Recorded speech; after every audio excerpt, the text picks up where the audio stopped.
पेहलगावमध्ये दहशतवादी हल्ला करणाऱ्या 2 दहशतवाद्यांचा अखेर खात्मा. सुलेमान आणि यासीर हे 2 दहशतवाद्यांना पाठवलं यमसंदेश. जम्मू काश्मीरमध्ये ऑपरेशन महादेवला यश. 3 दहशतवाद्यांचा खात्मा. एका फरार आरोपीचा शोध सुरू.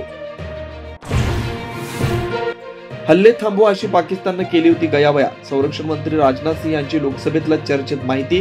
कोणाच्या दबावानं हल्ले थांबवले नाहीत असंही वक्तव्य. मंत्र्यांकडून चुका झाल्याचं मुख्यमंत्री देवेंद्र फडणवीस यांनी मान्य. काही मंत्र्यांची वक्तव्य ही असंवेदनशील असल्याची कबुली.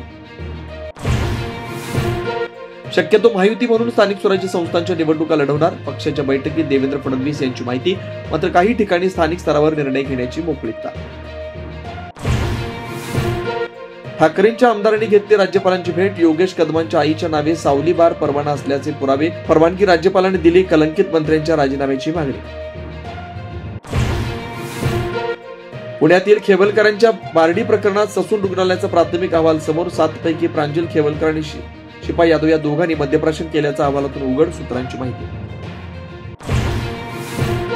3री ते 10वीचा सुधारित अभ्यासक्रम जाहीर. त्रिभाषा सूत्र समितीचा अहवाल आल्यानंतर हिंदीच्या सक्तीवर निर्णय होणार. सध्या मराठी आणि इंग्रजी या 2च भाषांचा पर्याय. नागपुरात फायलीत सरकारी अधिकाऱ्यांची दारू पार्टी. दारूचा घोट घेत फायलींची पडताळणी आणि स्वाक्षऱ्या. प्रशासनाच्या कार्यपद्धतीवर सवाल उपस्थित. पुण्याच्या धरण क्षेत्रात मुसळधार पाऊस. खडकवासला धरणातून 18,000 क्युसेक पाण्याचा विसर्ग.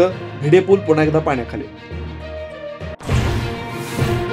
कृष्णा नदीच्या पाणी पातळीत झपाट्याने वाढ. कृष्णा नदीची पाणी पातळी पोहोचली 25 फूट 4 इंचांवर.